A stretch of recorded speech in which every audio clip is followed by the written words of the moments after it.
Hi friend, welcome to another video. আমি সন্দীপ, তোমরা দেখছো তোমাদের ইউটিউব চ্যানেল বেঙ্গলি টেক গুরু। তো আজকের ভিডিওতে আমি তোমাদের দেখাবো 2025 সালে এসে তোমরা একটা ফোনপে অ্যাকাউন্ট কীভাবে ওপেন করবে। তো ইউটিউবের ব্যাপারে হয়তো তোমরা অনেক ভিডিও পেয়ে যাবে, কিন্তু আমি মনে করি আমার এই ভিডিওটা দেখলে তোমরা খুব সহজেই এটিএম কার্ড দিয়ে এবং এটিএম কার্ড ছাড়া আধার কার্ড দিয়ে তোমরা কিভাবে ফোনপে অ্যাকাউন্ট ওপেন করবে এবং অ্যাকাউন্ট ওপেন করার পর তোমরা কিভাবে কাউকে পয়সা পাঠাবে তার কমপ্লিট প্রসেস দেখাবো। তো ভিডিওটা কোনো স্কিপ না করে শেষ পর্যন্ত দেখো। অনেকেরও ফোনপে অ্যাকাউন্ট হয়তো তোমাদের আছে বা অনেকের নেই। তো যাদের নেই তাদের জন্য আজকের এই ভিডিওটা তোমরা বলতে পারো। তো অনেকে হয়তো ভাবছো এই ভিডিওটা নতুন কি। তো ফোনপে তো অ্যাকাউন্ট আমরা জানি, কিন্তু তোমরা যারা জানো তারা এই ভিডিওটা স্কিপ করে দিও, যারা না জানো তারাই এই ভিডিওটা দেখে খুব সহজেই এটিএম কার্ড ছাড়া ফোনপে অ্যাকাউন্ট ওপেন করতে পারো। আর ভিডিও ভালো লাগলে ভিডিওতে একটা লাইক করে দিও এবং ভিডিওটা অন্যদের মধ্যে শেয়ার করে দিও। আর তোমরা যদি ভাবো এই ভিডিও দেখে তোমাদের কোনো উপকার হয়েছে তাহলে এই চ্যানেলটা সাবস্ক্রাইব করে দিও। তো চলো বেশি দেরি না করে ভিডিওটা শুরু করি। প্রথমে তোমরা গুগল প্লে স্টোর থেকে ফোনপে অ্যাপটা ডাউনলোড করে নেবে। তো গুগল প্লে স্টোর থেকে ফোনপে অ্যাপটা ডাউনলোড করার পর তোমাদের সামনে ফোনপে অ্যাপটা এরকম কিছু ইন্টারফেস আসবে। এখানে তোমরা নিজের মোবাইল নাম্বার দিয়ে অ্যাপটা লগ ইন করবে। তো এখানে তোমাদের কোন মোবাইল নাম্বারটা দেবে তোমরা হয়তো ভাবছো। তো তোমাদের ব্যাঙ্ক অ্যাকাউন্টে এবং আধার কার্ডের সঙ্গে যেই মোবাইল নাম্বারটা অ্যাড করা আছে এখানে তোমাদের সেই মোবাইল নাম্বারটা দিতে হবে। তো এখানে তোমরা নিজেদের মোবাইল নাম্বারটা বসিয়ে নেবে।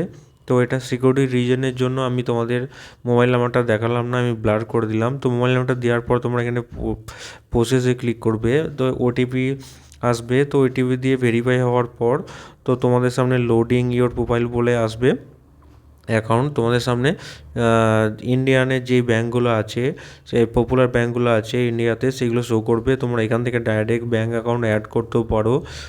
তাছাড়া তোমরা এখান থেকে কীভাবে ব্যাঙ্ক অ্যাকাউন্ট অ্যাড করবে সেটা তোমাদের বলে দিচ্ছি। তো এখানে বাঁ দিকে কোনো ইন্ডিয়ান ফ্ল্যাগের যে অপশানটা রয়েছে এখানে তোমরা ক্লিক করবে। তো ক্লিক করার পর এখানে তোমরা নিচে দেখতে পাচ্ছ ব্যাঙ্ক অ্যাকাউন্ট বলে যে অপশানটা রয়েছে ওখানে তোমরা ক্লিক করবে। তো এখান থেকে তোমাদের মধ্যে যেই যদি ব্যাঙ্কগুলো পপুলার ব্যাঙ্কগুলো থাকে তোমরা ওগুলো ওখান থেকে তোমরা ডাইরেক্ট ট্যাপ করে অ্যাড করতে পারো। তাছাড়া উপরে দেখতে পাচ্ছ সার্চ বাই ব্যাঙ্ক নেম বলে যে অপশানটা রয়েছে ওখানে ক্লিক করেও তোমরা ব্যাঙ্ক অ্যাকাউন্ট অ্যাড করতে পারো। তো আমি এখানে এয়ারটেল পেমেন্ট ব্যাঙ্ক অ্যাড করে তোমাদের সামনে দেখাবো। তো এখানে নামটা লিখে দিলাম এবং নামটা লেখার সাথে সাথেই দেখতে পাচ্ছ ব্যাঙ্কটা চলে এসেছে। এখানে ট্যাপ করবে সিম্পলি। তোমরা এখানে দেখতে পাচ্ছ ব্যাঙ্ক অ্যাকাউন্ট অ্যাড হয়ে গেছে। তো তোমরা এখানে রিসেট পিন বলে অপশানটা যেটা রয়েছে এখানে তোমরা ক্লিক করবে বা ইউপিআই পিন সিলেক্ট বলে তোমাদের সামনে অপশান চলে আসবে। তো এখানে তোমরা রিসেট পিনে তোমরা ক্লিক করার পর তোমাদের সামনে কি অপশান আসবে সেটা তোমাদের দেখাচ্ছি। তো দেখতে পাচ্ছ তোমাদের ইউপিআই পিন সিলেক্ট করার জন্য এখানে তোমাদের তোমাদের এটিএম কার্ডের যেই ছড়া লাস্টের অক্ষর আছে সেটা তোমাদের দিতে হবে বা এক্সপায়ারি ডেট যেটা আছে সেটা তোমরা দিয়ে নেবে। তাহলে তোমাদের এটিএম কার্ডের এক্সপায়ারি ডেট তোমরা দিয়ে বসিয়ে নেবে। তাহলেই তোমরা এখান থেকে তোমাদের এটিএম কার্ড বা ডেবিট কার্ড দিয়ে এখানে থেকে তোমরা ফোনপে সাকসেসফুলি তোমরা লগ ইন করতে পারবে। আর এটাও সিকিউরিটি রিজনের জন্য আমি দেখালাম না, তোমরা বুঝতেই পারছো সাকসেসফুলি এখান থেকে আমার দেখতে পাচ্ছ এয়ারটেল পেমেন্ট ব্যাঙ্ক অ্যাড হয়ে গেছে। তোমরা এইভাবে কিছু তোমরা এটিএম কার্ড দিয়ে তোমরা তো আধার কার্ড দিয়ে লগ ইন করার জন্য আমি এসবিআই ব্যাঙ্কটা করলাম। তো প্রথমে ব্যাঙ্কটা তোমরা সিলেক্ট করে নেবে তোমাদের নিজেদের যেই ব্যাঙ্কে তোমাদের অ্যাকাউন্ট আছে। তো এখানে দেখতে পাচ্ছ রিসেট পিন বলে যে অপশানটা রয়েছে এখানে তোমরা ক্লিক করবে। এখানে আধার নাম্বার লিঙ্ক ইন ব্যাঙ্ক বলে যে অপশানটা রয়েছে এখানে তোমরা ক্লিক করবে। নিচে অপশানটা ক্লিক করে আবারও সেম ডেবিট কার্ড বা এটিএম কার্ডের অপশান চলে আসবে। তোমরা এখানে কন্টিনিউতে ক্লিক করবে। তো কন্টিনিউতে ক্লিক করার পর তোমাদের সামনে এখানে আধার কার্ড চাই না, 6টা ডিজিট ফার্স্ট নাম্বার চাইবে। তো এটাও সিকিউরিটি রিজনের জন্য আমি তোমাদের দেখালাম না, তোমরা ফার্স্ট নিজের 6টা ডিজিট তোমরা দিয়ে নেবে। তো ওইখানে তোমাদের ওটিপি ভেরিফাই হবে ব্যাঙ্ক থেকে এবং আধার কার্ড থেকে। তো এইভাবেই তোমরা আধার কার্ড দিয়েও তোমরা ফোনপে লগ ইন করতে পারো। তো এখানে তোমাদের দেখতে পাচ্ছ আমি দেখিয়ে দিচ্ছি সাকসেসফুলি আমার এসবিআই ব্যাঙ্কটা আধার কার্ড দিয়ে লগ ইন হয়ে গেছে ফোনপেতে। তো তোমরা এইভাবে আধার কার্ড দিয়েও তোমাদের এসবিআই ব্যাঙ্ক যে কোনো ব্যাঙ্ক তোমরা ফোনপেতে অ্যাড করতে পারো বিনা এটিএম কার্ড ছাড়া।